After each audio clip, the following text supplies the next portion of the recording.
네, 지금 이브닝쇼 듣고 계신데요. 저는 오늘 내일 특급 DJ로 나선 대도서관입니다. 방금 목소리로 인사하신 세 분이죠. 여론조사계 훈남 3인방 바로 모셔보도록 하겠습니다.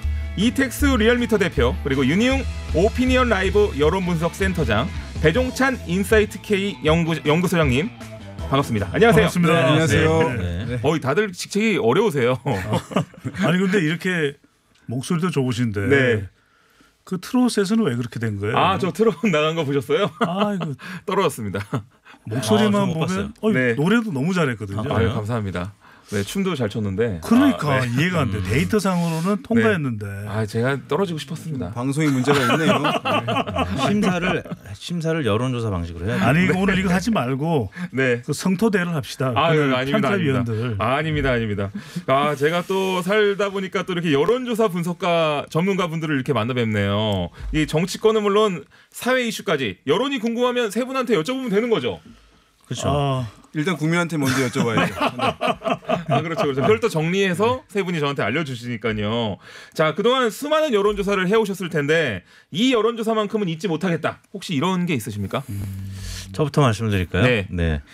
그 2008년에 저희 리얼미터가 조사한 내용인데 네. 12년 전에 한 건데도 아주 재밌어서 제가 가끔 생각나는 여론조사. 어떤 거죠? 우리나라 남성들 중에 네. 가정에서 소변을 볼 때 네. 좌변기에 앉아서 보는지 네. 아니면 스탠딩으로 해서 왜냐하면 제가 이제 네. 10년 전에 우리 아들 둘이 있는데 소변이 튄다고 이제 우리 애들 엄마가 앉아서 보라고 그러죠. 앉아서 봐라. 저도 앉아서 봐요. 네, 그래가지고 이제 네. 저한테도 그래서 왜냐하면 이제 와이프 입장에서는 제 집사람 입장에서는 저도 그렇고 애들도 네. 그렇고 이게 막 튀기니까 청소하기 힘들잖아요. 그쵸. 근데 일본에서 네. 2007년에 먼저 조사를 했었어요. 근데 남성의 40%가량 화장실 위생을 위해서 좌변기 앉아서 소변을 본다. 우리 국민들은 꽤 어떤지 많네요. 12년 전에 조사한 내용인데 네. 가끔 혹은 항상 앉아서 본다는 분들이 47%로 와, 나타났습니다. 생각보다 많았네요. 우리 국민들이 조금 더 높았어요. 네. 저는 이 조사를 잊을 수가 없습니다. 그래서 2020년에 한번 다시 한번 해보려고. 근데 네. 이 배 소장은 앉아서 해요. 앉아서 하십니까? 네네. 저도 앉아서 합니다. 근데 이유가 있어요. 네. 다리에 힘이 없어요. 네, 가까운 이제 또 비뇨기과를 소개시켜드려야 될 것 같고요. 이제 네. 또 이제 이런 조사 있었습니다. 독도는 이제 우리 땅이다. 네. 그 동의하는지 동의하지 않는지. 그런 여론조사가 있어요? 네, 너무 당연하게 그런데 100% 아닌가요? 아닙니다. 95 중반이 채 안 됐던 것 같은데. 아니에요. 90한 7%인가? 97%. 100%가 아니고 100% 네. 아니라고 하는 분들 조사마다 좀 다른데 네. 5% 이상도 아니라고 나온 조사들도 있고 몇 개가 있었거든요. 외국인한테 하신 건 아니죠? 대한민국 성인들한테 물어본 것이니까 와, 신기하네요. 네, 그런 조사도 네. 또 있습니다. 97%가 나온 게 리얼미터 거였어요. 네. 네. 참고로. 배종찬 소장님은 뭐 없으십니까? 저는 2006년에 그때 한미 FTA로 네. 노무현 대통령 당시였는데 시끄러웠어요. 근데 찬성 뭐 40%, 네. 반대 45% 이렇게 나오는 거예요. 네. 근데 궁금했던 것은 한미 FTA를 과연 우리 국민들이 알까? 그래서 그걸 알고선 반대한 건가, 찬성한 건가? 한미 FTA를 알고 있습니까를 물어본 거예요. 네. 그랬더니 10명 중에 9명 가까이가 한미 FTA 내용을 몰라요. 그러니까 모르는 걸 가지고 찬반을 물어봤던 거죠. 네. 그때 상당히 그 조사로 좀 주목을 받았는데 중요한 건 뭐냐면 네. 아는 걸 물어봐야 되거든요. 네. 모르는 걸 찬반을 물어보고 있었으니까 맞는 얼마나 여론조사가 안 나온다. 그렇죠. 네. 아까 제가 그 핵심이네요. 소개해드린 2008년도 조사도 조사계로 말씀을 드려야 될 것 같습니다. 네. 2008년도에 조사했지만 4월 22일 날 당시에 23일 양일간 조사했고요. 전국 19세 이상 남녀 700명을 대상으로 전화로 조사했고 표본 오차는 95% 수준에서 굉장히 세밀하시네요. 3.7%포인트였는데 한 가지만 더 말씀드리면 그때 연령별로 분석을 해봤더니 20대 남성이 앉아서 소변을 본다는 게 가장 높았습니다. 네. 55.3%. 그다음에 40대 47.7%. 그다음에 50대 이상. 그리고 가장 낮은 연령대가 60대 이상. 어르신들은 예전에 그래 본 적이 없으셨던 예. 거죠. 그리고 또 이런 말 써도 되는지 모르겠는데 네. 남성으로서의 뭐 가오라고 하죠. 근데 지금 적절한 표현 아니겠지만 품위. 품이. 그러니까 60대 이상은 네. 아직 고정관념이 있는 거예요. 그렇군요. 좋습니다. 아주 처음부터 세네요. 네. 여론조사 재밌네요. 대도서관님 계시니까 한번 또 네, 이렇게 말씀 좋습니다. 드려봤습니다. 이택스 대표님, 네. 그럼 오늘 발표된 리얼미터 국정 지지율과 정당 조사 결과부터 좀 말씀 좀 해주셨으면 좋겠어요. 네, 저희가 지난 월요일부터 금요일 5일간 리얼미터가 조사했고요. YTN 의뢰였습니다. 전국 18세 이상 유권자 2,516명을 대상으로 했고 네. 총 접촉자 수는 55,337명이었습니다. 유무선 자동답, 전화 면접 및 자동답 혼용 방식이었고요. 표본 오차는 95% 신뢰 수준에서 플러스 마이너스 2% 포인트였고요. 문재인 대통령 국정수행 평가 긍정 평가가 46.4%, 네. 부정 평가가 49.4%, 3% 포인트 차이로 부정 평가가 높았는데 9주 연속 내림세를 마감하면서 10주 만에 반등을 했습니다. 네. 그동안에 부동산 문제 또 그전에는 남북 관계 악화 또 뭐 인국공 문제 뭐 등등 때문에 지지율이 무려 9주 동안 빠졌는데 10주 만에 반등을 한 거고요. 정당 지지율 더불어민주당이 38.3%로 0.8% 포인트 올라서 네. 당청 지지율이 동반 상승했습니다. 그리고 미래통합당은 그 전에 2주 동안 상승을 했었다가 이번 주는 횡보해서 31.7%로 나타났고요. 정의당 4.9, 열린민주당 3.8, 무당층이 15.4%로 나타났습니다. 아, 그렇군요.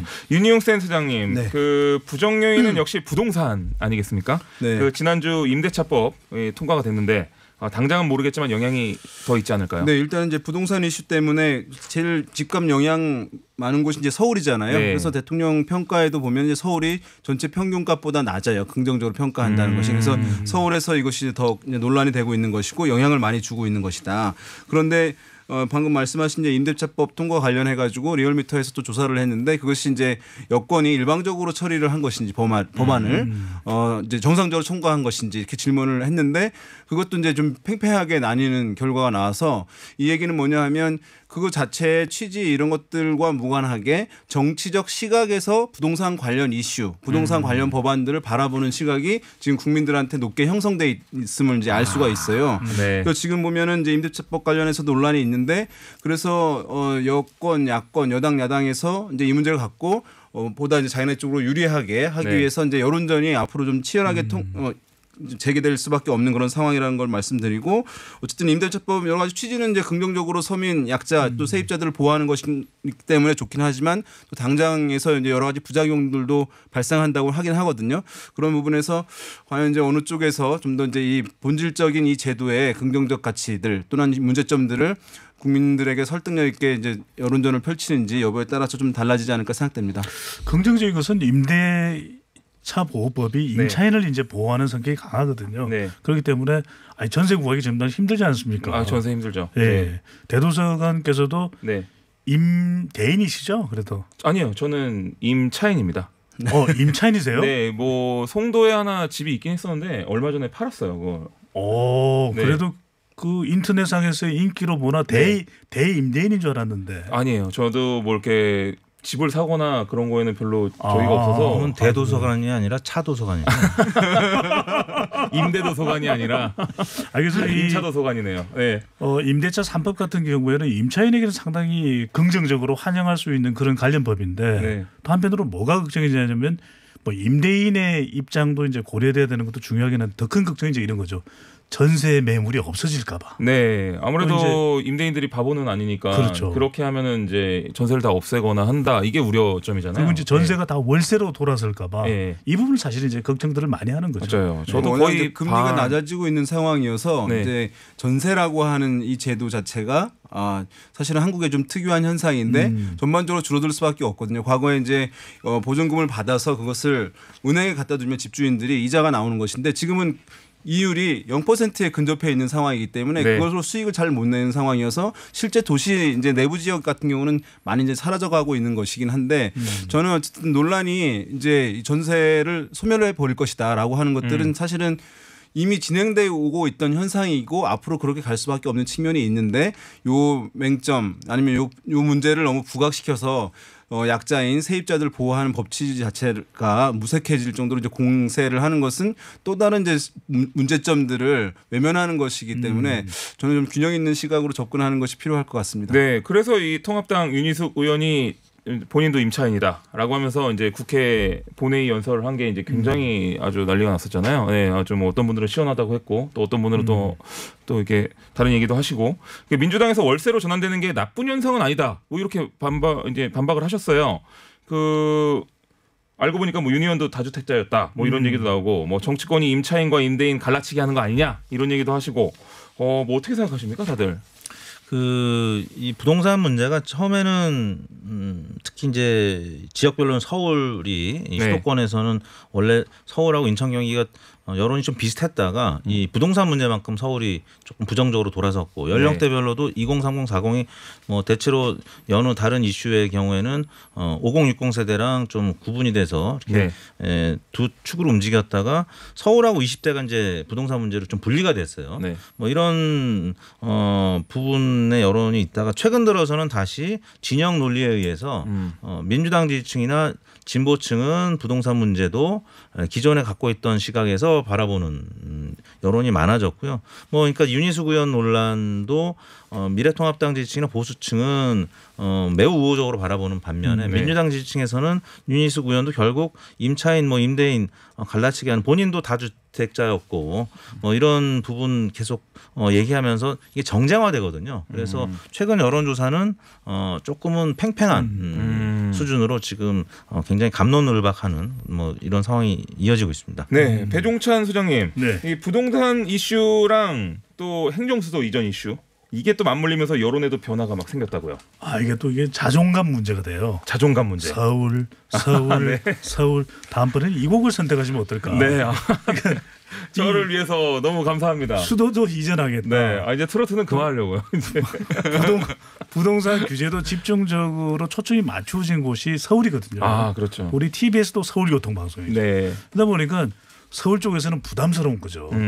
또 서울에 있었던 무엇인가가 수도가 이전되는 것에 대한 부정적인 인식이기 때문에 최근 이제 부동산 정책과 관련해서 또 수도 이전과 관련해서 서울의 여론은 상당히 나빠졌어요. 그래서 대통령 지지율도 국정수행 평가 결과를 보면 오히려 부정평가가 서울에서 더 높아졌습니다. 그 서울이 전통적으로 민주당 성향이 상당히 강한 지역에서 불구하고 부동산 정책 이 부분에 대한 평가가 나오면서 서울은 지지율이 내려가고 오히려 충청권에서는 와 세종 때문에요. 하면서 또 지지율이 올라가는 지지율 역전 현상이 나타나죠. 야, 아무래도 행정수도 이전이 뭐 효과가 있었나 보네요. 이택수 교수님, 그 지난주 목요일 리얼미터 서울 지역 조사에서 통합당이 작년 10월 이후에 처음으로 민주당을 앞서는 결과가 나왔다고요. 오늘 조사는 어떻습니까? 네, 그 민주당과 미래통합당이 서울에서 지지율은 각각 33.8대 35.6.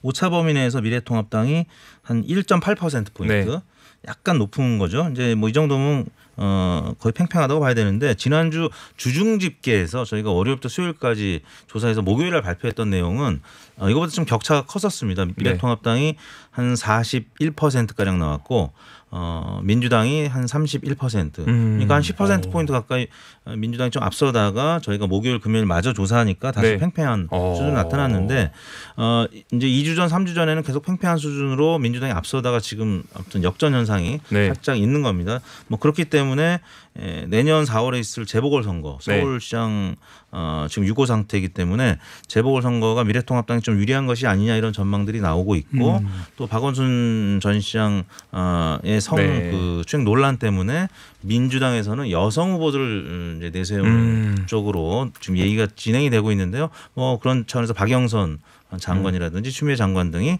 지금 하마평에 오르고 있습니다. 거론되고 있군요 지금. 배종찬 소장님, 이게 서울 민심 이거 어떻게 이해해야 됩니까 이거? 그래서 이제 지금 서울 민심은 부동산 영향을 많이 받고 있죠. 근데 이제 내년 보궐선거 중요합니다. 이 민심이 과연 가서 내년 4월에 있을 보궐선거에 영향을 미치느냐 안 하느냐. 자, 이 답은 윤희욱 센터장이 하겠습니다. 윤희욱 센터장님. 그래서 이제 어떻게 보면은 수도를 이전한다라고 하는 것에 대해서 서울 시민들이 다른 지역에 비해서는 반감이 클 수밖에 없잖아요. 그리고 이제 서울의 집값 등의 부동산 이슈들이 워낙 큰 사안이었고 또 선거를 치르게 된 그 원인 제공도 또 여권 쪽에 있는 것이라고 할 수 있으니까 어떻게 보면 총선 때까지만 하더라도 여권이 어쨌든 압도적인 우위 현상을 보이다가 지금의 분위기로서는 이제 여야가 경쟁 구도로 선거를 치를 가능성이 이제 이전보다는 상당히 높아진 상황이라고 할 수 있겠고요.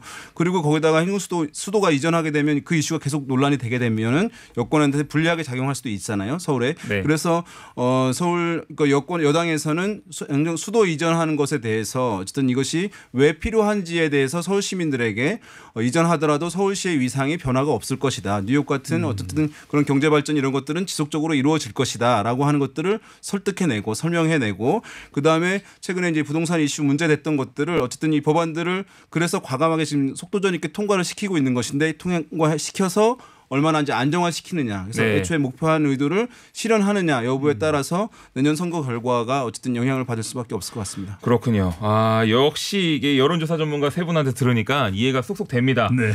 자, 근데 제가 1세대 유튜버 아니겠습니까? 그 제 주변을 보면은 요즘 유튜브로 뉴스를 많이 보시더라고요. 세 분은 어떠세요? 뭐 그러니까 속보는 이제 케이블 TV 주로 뉴스 채널 YTN이라는 연합뉴스 TV 뭐 또 종편 이렇게 보는데 심층 분석하는 것들은 유튜브를 통해서 많이 보는 것 같아요. 그쵸. TBS에서 하는 여러 심층 시사 프로그램들 다시 보기로 많이 보고 있습니다. 아무래도 이게 방송이라는 게 시간이 항상 제한돼 있고 네. 그 시간 동안에 뭔가를 해야 되니까 이게 또 속 깊은 얘기라든지 이런 얘기는 못 하잖아요. 그리고 또 방송이니까 조심스러워야 돼서 그런 부분들을 못 하는 거를 이제 유튜브로 해소한다. 약간 이런 식으로 이해하는 거군요. 유튜브가 또 친근감인 것 같아요. 네, 맞아요. 우리가 좀 친근감. 방송은 이게 우리 주변의 이야기는 좀 아닌 것 같은 네. 그런 분위기가 나는데 유튜브는 왠지 내 옆에 이웃이 이야기하는 그런 친근감이 있거든요. 네. 그래서 이제 대도서관 같은 경우에도 정말 유명한 유튜브잖아요. 네, 인플루언서인데 감사합니다. 그럼에도 불구하고 네. 유튜브를 늘 보다 보니까 가까이 있는 친구 같아요. 아, 네. 그게 바로 유튜브의 매력이 아닌가. 맞습니다. 저도 항상 그러려고 되게 노력해요. 친근함이 제일 중요하긴 하거든요. 이게 이제 유튜브 이제 그걸 많이 이제 보게 하는데 보면은 이제 이 유튜브를 가지고 영상을 보기도 하고 하는데 뉴스를 포함해서 정보 검색을 할 때 통상적으로는 과거에는 이제 포털에서 검색을 네. 하잖아요. 그런데 최근에는 이제 말씀하신 대로 유튜브에서 유튜브를 가지고 정보 검색을 하는 거죠. 뉴스까지 포함해 가지고 그런 현상들이 상당히 많아졌는데 이것은 이제 작년 조사이긴 한데요. 나스미디어라는 곳에서 작년 이제 3월에 조사를 했는데 인터넷 이용자들 대상으로 해서 어떤 것으로 이제 검색할 때 활용하느냐 네. 검색 채널. 그러니까 가장 많은 것이 이제 많이 예상하시듯이 포털에 네. 네이버. 네. 네, 뭐 이름을 좀 얘기하겠습니다. 네. 네이버가 이제 가장 이제 많았고 그것이 이제 92%를 넘었습니다. 근데 그 유튜브 같은 경우가 60%. 그러니까 60%가 유튜브에서 정보를 검색한다는 거니까 네. 포털을 유튜브가 대체하고 있다는 것을 얘기하는 것이고 특히 이제 10대에서는 뭐 10명 중에 7명 전체 평균값보다 훨씬 더 높거든요. 네. 그러니까 20대 뭐 10대 젊은 층에서는 유튜브를 통해서 정보를 이제 습득하는 이런 비율들이 훨씬 더 높아져서 이제는 이제 뭐 유튜브가 또는 이제 동영상 채널이 실제로 이제 우리 생활에 포털 수준으로 올라섰다라고 하는 것들을 이제 이 조사에서 확인할 수가 있고 실제 이제 사용하는 것들을 보면은 이 영상 같은 경우에 실제 모바일로 영상하는 것 인터넷 사용의 절반 가량 되더라고요. 맞아요. 네, 그래서 인터넷은 곧 동영상, 네. 그다음에 정보 검색도 동영상 검색 채널로 하는 흐름들이 뭐 지금은 대세가 됐다라고 얘기할 수 있겠습니다. 저희 10살짜리 아들이 네. 뭘 검색하라고 시키면 이제 포털 사이트로 안 가고 이제 동영상 사이트 유튜브로 가서 검색을 해요. 그래서 이제 저도 이걸 강연에서 자주 얘기는 하는데 요즘 아이들은 이제 자기가 뭔가 읽고 이해하는 것보다 그냥 길더라도 그게 나한테 쏴주는 게 훨씬 더 편한 거거든요. 이제 그런 부분들이 아마 좀 크지 않나. 그래서 요즘에는 애들이 태어나면 네. 엄마 아빠보다 유튜브를 먼저 찾는다 그래요. 맞습니다. 안 웃겼나요? 저는 궁금한 게 네. 대도서관 같은 이 최고의 인플루언서는 어떤 유튜브에 관심이 많을까? 아, 저는 유튜브 안 봅니다. 네? 저는 오히려 네. 올드미디어나 그다음에 저는 차 이동할 때도 시사 라디오 듣고요. 뉴스 듣고 그다음에 오히려 영화, 그다음에 TV 콘텐츠, 그다음에 뭐 IPTV 뭐 이런 콘텐츠들 뭐 그런 것들을 많이 주로 봐요. 왜냐면 그런 부분들을 이제 유튜브로 어떻게 옮길 것인가, 그걸 어떻게 쉽고 재밌게 또 우리식으로 바꿀 것인가를 더 고민하죠. 물론 이제 유튜브도 보긴 합니다만 이제 어느 정도 핫한 영상들을 보면은 이제 시류가 체크가 되거든요. 오히려 커뮤니티 사이트를 더 많이 봐요. 이런 시사 프로를 계속 진행하고 싶다는 그런 숨은 의도가 지금 들어있는 거 아닌가요? 아닙니다. 왜냐면은 지금 시사 프로를 잘못 진행했다가는 제 밥줄이 끊기기 때문에 요즘은 이게 선을 한번 잘못하면 그래서 이건 한 10년 후에 이제 그때쯤 해야겠다. 이렇게 하지만 이제 경험을 이렇게 쌓으면 좋으니까 저도 이거 하고 있습니다. 뭐 이것도 유튜브로 나가고 있을 테니까 네. 사실상 경계가 네. 무너져 있는 것 같아요. 맞습니다. 모르겠죠. 이게 60대 이상 보수층에서 TV보다 유튜브로 뉴스를 더 본다는 분들이 훨씬 많다고 그렇죠. 그렇죠. 요즘도 요즘에 그렇죠. 이제 유튜브가 국내 유튜브가 특히 이제 정치 시사가 상당히 활성화되어 있거든요. 네. 그럼 우리 대도서관께서는 유튜브를 안 보신다 그러니까 근데 네. 한번 이게 잘안 본다는 유튜브가 거죠. 네.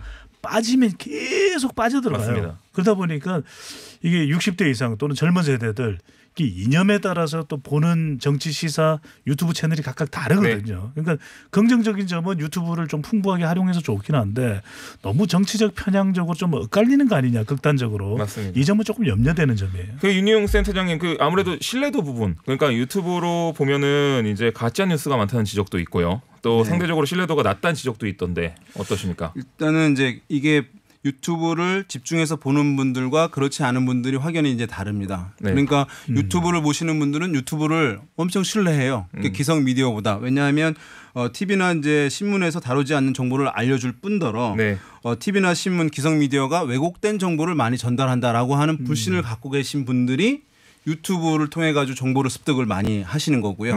반면에 이제 유튜브에서 적절하게 여러 매체들, 월드미디어도 같이 보고 이렇게 하시는 분들 같은 경우는 최근에 유튜브가 어쨌든 양극단에 너무 집중된 극단화된 이제 의견들이 너무 활성화되어 있어서 오히려 이제 잘못된 정보들을 전달하는 경우들이 많고 사회의 이제 갈등을 조장한다라고 해서 부정적인 시선이 가고 있고 그래서 이제 우리가 흔히 필터 버블이라고 해서 자기들이 이제 좋아하는 정보만 많이 전달되는 거잖아요. 유튜브에도 알고리즘이 있어가지고 그래서 지금 이 문제는 사실은 이제 많이 좀 점검을 좀 해봐야 될 필요가 있는 부분이에요. 이게 확증 편향이라고 하잖아요. 너무 심해져서 듣고 싶은 안 믿는 것만 거예요. 듣는다고. 다른 얘기들을. 그런 게 요즘 더 심해진 것 같은 생각이 들긴 해요. 그래서 자기가 듣고 싶은 얘기를 찾아다니더라고요. 그래서 유튜브가 더 하는 것도 같고.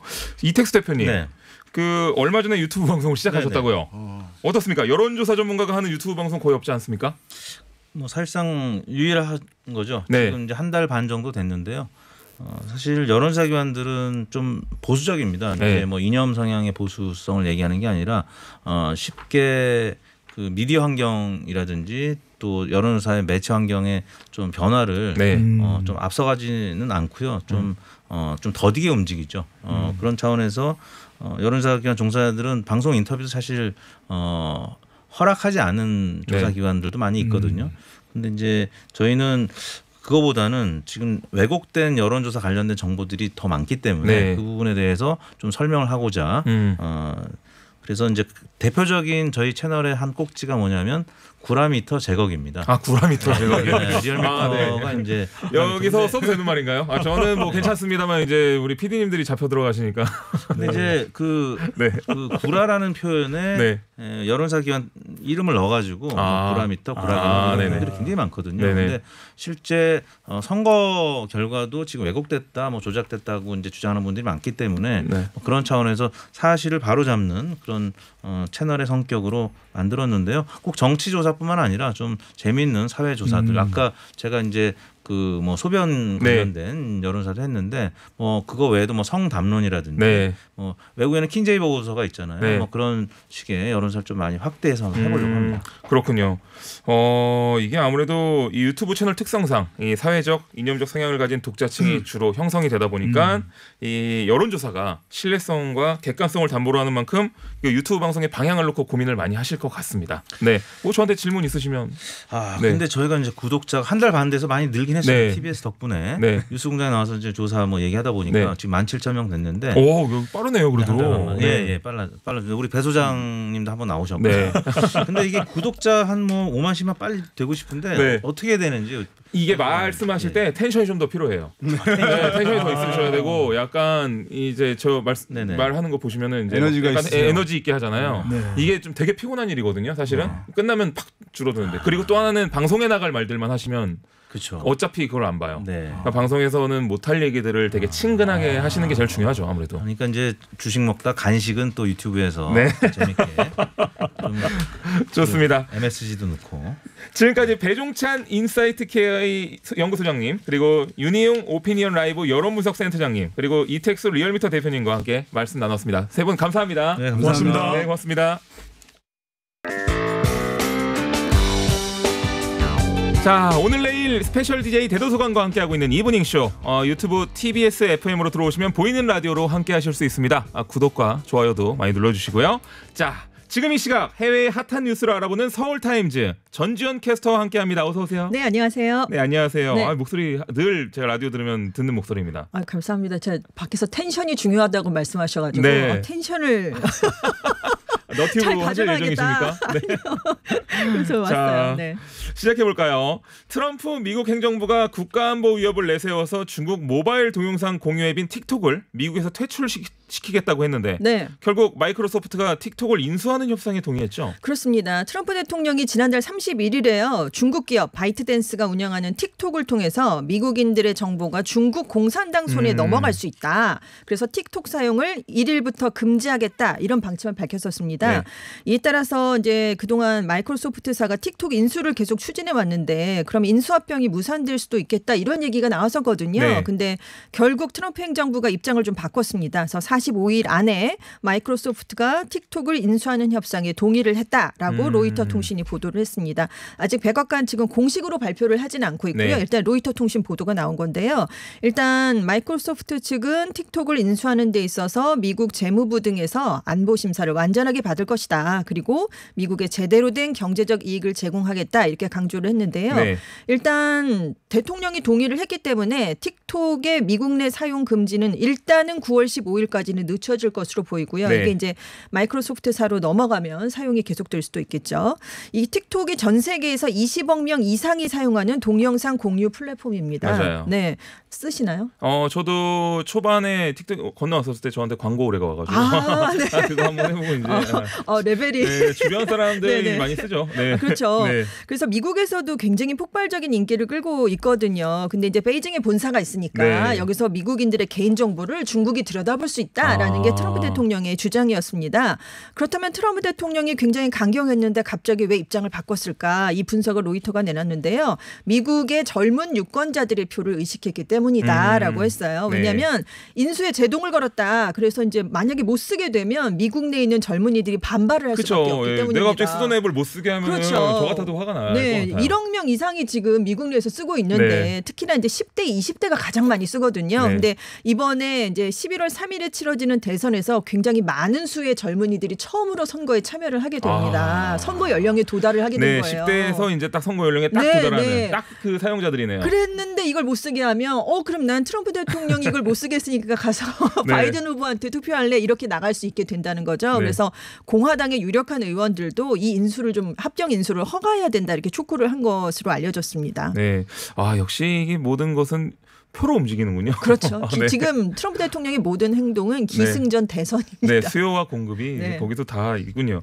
자, 일본 정부가 후쿠시마 오염수를 바다에 방출하는 방안을 강행할 것으로 보인다는데요. 네. 일본 여론은 반대하는 의견이 압도적으로 많은 상황인데. 그렇습니다. 그러니까 2011년에 동일본 대지진이 나서 네. 그때 쓰나미가 일면서 후쿠시마 제1원전에 폭발 사고가 났었잖아요. 네. 다들 기억을 하실 텐데 그래서 지금 가동이 중단된 채 9년 넘게 폐로 작업이 진행되고 있습니다. 아직도 안 끝났어요. 근데 지금 오염수가 계속 늘고 있습니다. 그래서 지금까지는 탱크에 저장을 해놓고 있어요. 그래서 네. 계속 쌓아놓고 있거든요. 근데 일본 정부의 입장은 2022년 여름이 되면 더 이상 탱크가 부족해서 바다에 방류하는 게 불가피하다. 이런 입장을 계속 내세우고 있습니다. 예. 그래서 이걸 관철시켜 보려고 4월부터 7월까지 아베 정부가 오염수 처리 방안에 대한 공청회를 5번이나 열었어요. 그래서 후쿠시마 현에 있는 마을 대표들, 어업, 농림, 경제, 소비자 단체들하고 이 문제를 이제 논의를 해봤는데 특히 어업에 심각한 영향을 미칠 수 있잖아요. 오염수를 그렇죠. 방류해 버리면 그리고 이제 정화시킨 오염수에서도 방사성 물질이 또 검출이 됐습니다. 그래서 그렇죠. 이게 굉장히 큰 논란이 예. 됐었어요. 그래서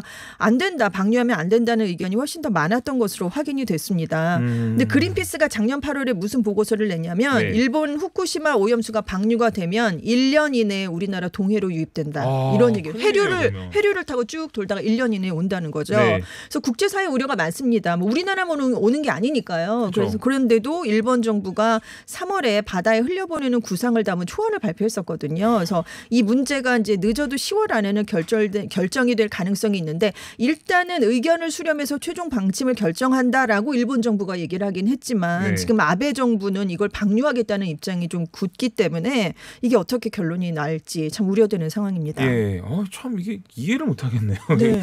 좀 이게 한번 일본도 좀 들고 일어날 법한데 네. 그런 게 없어요. 거기에 이런 좀 얘기는- 코로나가 너무 심각해서 네. 예, 지금 사람들이 다 거기에 그러네요. 지금 네. 몰두를 해 있다고 합니다. 이거 신기합니다, 진짜. 그러니까 앨런 머스크의 우주 탐사 기업 네네. 스페이스X의 크루 드래곤에 탑승해서 우주로 날아갔던 우주의 2명이 네.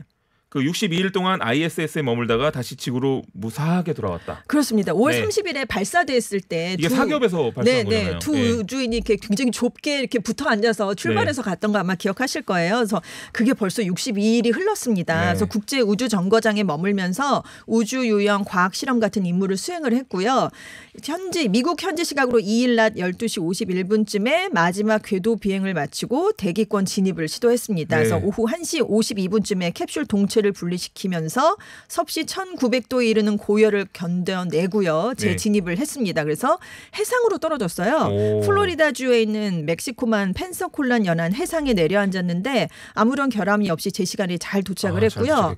미국의 우주 비행사가 육지가 아니라 바다를 통해 귀환하는 이른바 이걸 스플래시 다운 방식이라고 하는데 이게 되게 옛날에 하던 방식이잖아요. 1975년 이후에 지금 45년 만에 처음 이루어졌다고 합니다. 그래서 지금 민간 우주 탐사 시대의 문을 열었잖아요. 근데 무사하게 돌아오는 것도 다 마쳤기 때문에 미국 우주 비행사가 민간 우주선을 이용해서 우주 왕복을 완수했다 이런 의미를 갖게 됐습니다. 이게 진짜 우주 관광 상품이 나올 날이 진짜 얼마 안 남았죠. 안 남았네요. 물론 비싸긴 하겠지만 엄청 비싸죠. 몇 억씩 내야 되는. 네, 그렇습니다. 하지만 그래도 자기가 죽기 전에 한 번쯤은 이렇게 내고선 갈 사람들이 꽤 많을 것 같다는 생각이 들어요. 지금 화성에 그냥 편도로 갔다가 돌아오지 않는 그런 것도 있는데 그런 진짜요? 네, 그 사업에도 신청한 사람이 굉장히 많아요. 와, 신기하네요. 하긴 대단하죠. 내 죽음을 화성에서 맞겠다. 그렇기도 하고 이제 지구가 멸망할 거라는 그런 생각들을 갖고 계신 분들도 계시고 지금 환경 오염이나 뭐 이런 것들이 너무 안 좋으니까요. 그래서 신기합니다.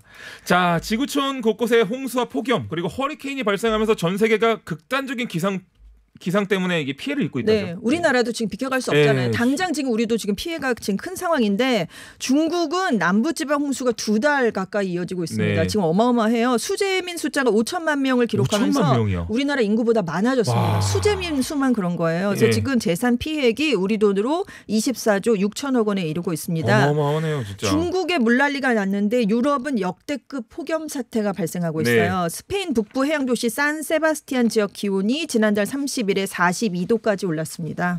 그리고 이탈리아 14개 도시에 폭염에 따른 비상 경계령이 발령되기도 했고요.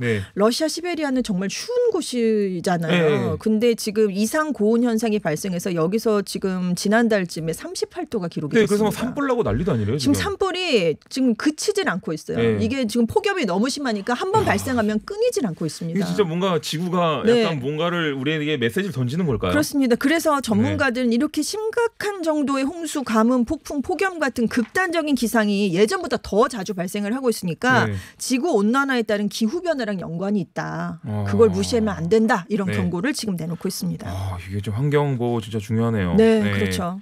자, 이게 마무리 한 말씀 더 하실 거 있습니까? 아니, 없습니다. 없습니까? 네. 가시겠어요? 네. 내일 또 뵈야죠. 알겠습니다. 지금까지 전주현 외신캐스터였습니다. 오늘 말씀 감사드립니다. 네, 감사합니다. 2016년 개봉된 영화 부산행을 시작으로 넷플릭스 컨텐츠인 킹덤, 그리고 최근 개봉된 영화 반도 등 우리나라의 좀비물, 이른바 K-좀비가 국내뿐만 아니라 해외에서도 선풍적인 인기를 끌고 있습니다. 그래서 오늘은 K-좀비 열풍의 주역을 모셔서 재밌는 이야기를 좀 나눠보려고 하는데요. 좀비 전문 배우라는 생소한 영역을 다지고 계신 배우 한성수 씨 나오셨습니다. 어서 오세요. 네, 안녕하세요. 안녕하세요. 안 그래도 어저께 제가 좀비 영화 그거 반도 봤는데 거기서 뵌 것 같은 느낌이 드네요. 저를 찾기 힘드실 텐데. 그래요? 네. 저 인상을 본 것 같은데.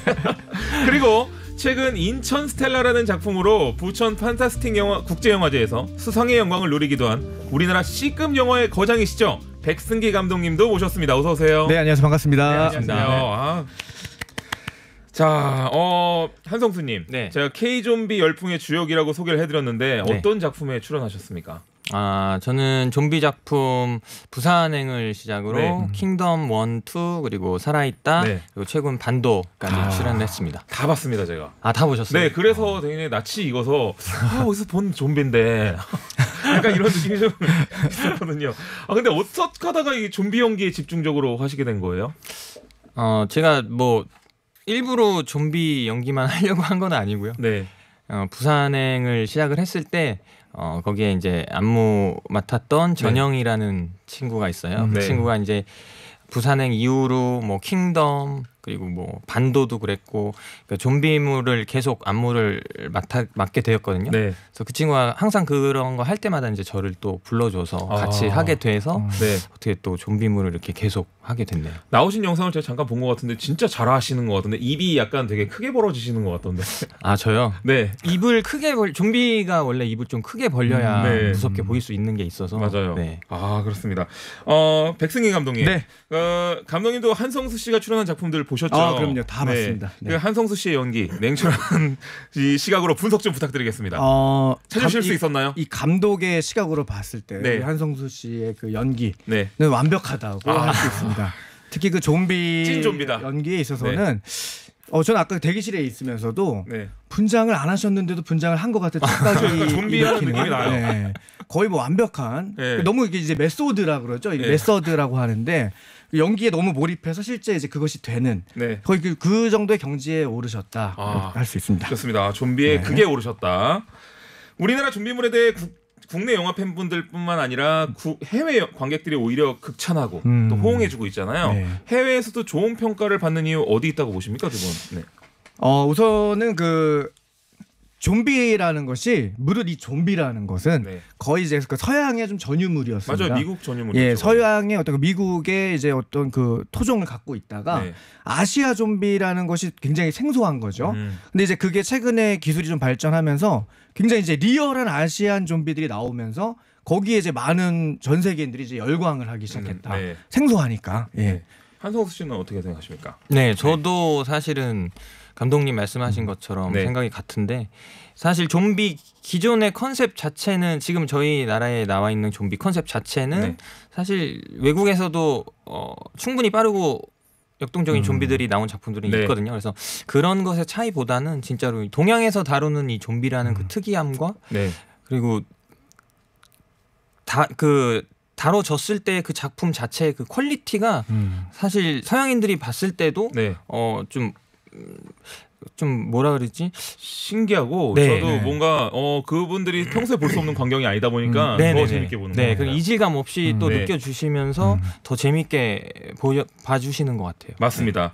이 할리우드 영화의 경우 28일 후가 나오기 전까지는 그야말로 굉장히 정적인 좀비였거든요. 예, 좀비하면 되게 그렇죠. 느리고 네. 막 이렇게 천천히 움직이면서 충분히 어리석고 우리가 살아남을 수 있을 것 같은 바보 같은 약간 이런 느낌이었는데 28일 후 이후부터 갑자기 뛰어다니는 좀비들 나오면서 정말 무서워졌거든요. 이 반면 좋은 평가를 받고 있는 우리 좀비물에서는 좀비들이 더 한층 진화된 것 같은 느낌이에요. 막 갑자기 막 달려들고 막 날라서 막 이렇게 덮치고 막 이러더라고요. 어떻습니까? 그 백승희 감독님, 네. 그 감독님께서는 해외 좀비물과 국내 좀비물의 가장 큰 차이점 어디 있다고 보십니까? 차이점이 크게 이제 두 가지가 있는데요. 네. 국내 좀비들은 이제 최근에 기술적으로 진보를 했습니다. 네. 이제 그러다 보니까 서양 좀비들이 갖고 있는 무서운 점들을 다 흡수했어요. 네. 빠르고 그리고 이제 그 월드워 Z에서 처음 선보였던 쌓이는 좀비들. 쌓이는 좀비. 네. 그 예루살렘 성벽. 그 쌓이는 좀비들이 이번 이제 반도에서 굉장히 많이 구현이 됩니다. 맞아요. 엄청 쌓이더라고요. 그러다 보니까 이제 예전에는 그냥 차로 밀고 가면 되는 거 아니야 했는데 이제는 이제 그것마저도 불가능해지는 그런 이제 기술적으로 완벽한 좀비가 이제 한국 좀비의 특징이고요. 두 번째는 이제 거기에 플러스로 서양 좀비들과 좀 다르게 굉장히 좀 감수성이 있습니다. 그래서 또 아무리 그 긴박하고 무서운 상황에서도 주인공들이 좀 슬퍼하거나 굉장히 좀 이렇게 뭐랄까 좀 껴안고 울고 있으면 물지 않습니다. 그때는 기다려줍니다. 그렇죠. 이게 원래 히어로가 변신하는 동안에 공격하면 안 되거든요. 그렇습니다. 우리나라는 이제 주인공들이 잠시 이제 심판을 할 때는 참아준다. 그때만큼 우리 좀비들이 좀 기다려주는 그런 미덕을 가지고 있습니다. 역시 엄청난 분석력. 한성수님, 우리 보통 하나 작품 참여할 때마다 얼마나 준비를 하세요? 그 분장부터 시작해서 어마어마할 것 같은데. 그 뭐 작품마다 다른데 일단 기본적으로 좀비 작품을 들어간다고 하면은 이제 그 전에 사전에 트레이닝을 받아야 되는 기간이 분명 필요한데 그게 이제 작품마다 뭐 짧게는 한 달, 뭐 길게는 3-4달 뭐 그렇게까지 해본 적이 있거든요. 그렇군요. 그 동선부터 시작해서 계속 뛰어다녀야 되고 특히 뭐 컷하면 다시 뛰어야 되는 거잖아요. 그렇죠. 정말 힘들 것 같거든요. 그 분장 때문에 덥기도 할 것 같고. 여러 가지가 있는데 사실 좀비 특이한 동작 뭐 이런 것보다는 사실 좀비가 달리는 게 거의 대부분이긴 해서 영화 촬영할 때도 이제 뛰는 거 주구장창. 아니 이제 그럼 좀비 연기할 때 이제 감독님들께서 이제 좀 대장 좀비 역할, 아니면은 뭐 행동대장 좀비 역할 이런 걸로 좀 이렇게 해주시진 않나요? 아, 뭐 따로 그러지는 않으셨고. 네. 아, 감독님죠. 부산행에서 보니까 네. 그 굉장히 의미 있는 좀비 역할이었어요. 그 네. KTX의 그 기장 좀비 역할. 아, 맞아요. 일자 팀장역. 팀장. 그렇죠. 기장이 아니라 그 팀장이죠. 기장역은 선배님이 따로 계시죠. 아, 그렇죠. 저는 그 좀비 역할이 굉장히 중요했다고 봅니다. 좀비들끼리 선배님이라고 하니까 너무 신기하네요. 아, 우리 그 좀비가 물림으로써 그 기차가 아수라장이 되는 시발점이 되는 저는 굉장히 중요한 좀비였다. 아, 그렇군요. 야, 이게 작품마다 뭐 스토리나 컨셉이나 다 다르고 저기 뭐 너무 저도 이 좀비물들 더 많이 나왔으면 좋겠습니다. 아, 자, 백승기 감독님께서 연출뿐만 아니라 연기도 종종 하신다고 들었어요. 예, 저 어렸을 때도 꿈을 미련을 버리지 못하고. 네, 우리 백 감독님을 비롯해서 좀비물에 관심 있는 분들을 위해서 우리 좀비 연기를 좀 잘하는 비법 같은 거 하나 정도 소개해 주시면 어떨까요? 지금 이 보이는 라디오로도 지금 보이고 있거든요. 저희가 보이고 있나요? 네, 보이고 있어요. 여기 지금 지금 되게 잘 보이고 있습니다. 지금 이렇게 셋이 다 보이고 있어요. 그럼 저게 카메라입니다. 네네. 네. 그럼 짧게 한번 일어나서 일어나서. 네, 저는 잠깐 앉아 있겠습니다. 소리를 위해서. 네. 일단 좀비 기본 좀비를 할 때 지금 보이는. 네, 이제 곧 나올 겁니다. 이거는 좀 나중 전 영상이 나와요. 네, 약간 시차가 있습니다. 네. 기존의 다른 좀비들 이제 보셨던 게 또 있으실 거 아니에요? 네. 그거랑 비슷하게 해주시면 되긴 하는데. 네, 소리를 좀 더 크게 해주셔야 됩니다. 마이크가 멀리 있다. 네네. 특별히 팔을 어떻게 하려고 쓰시지 마시고요. 네네. 일단 팔은 그냥 앞으로 축 처지게 떨어뜨려 놓으시고, 네네. 그리고 다리를 살짝 구부려 주세요. 살짝 너무 많이 구부려 주지 마시고, 그 상태에서 저희 터벅터벅 걸을 때, 터덜터덜 걸을 때, 그런 걸음으로 느릿느릿하게 일단 살짝.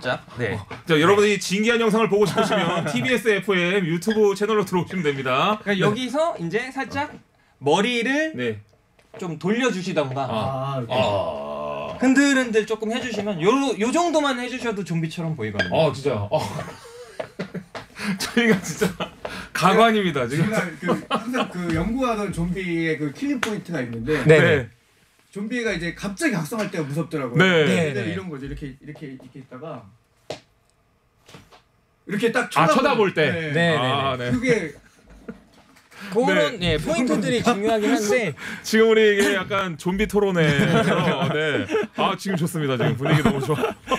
지금 제가 말씀드린 건 이제 그냥 기본 여기서 할 수 있는 기본 좀비였고 사실 이제 공격적으로 더 하려면 더 좀 역동적으로 좀 해야 되는 게 있어서 다칠 것 같더라고요. 이렇게 막 갑자기 점프해서 이렇게 달려드시고 하는 거 보면. 저 궁금한 게 있는데 혹시 그 막 물 때 막 때로 달려서 물 때 이제 막 그 연기자들 분들이 너무 집중하시다 진짜 물기도 합니까 실제로? 없진 않죠.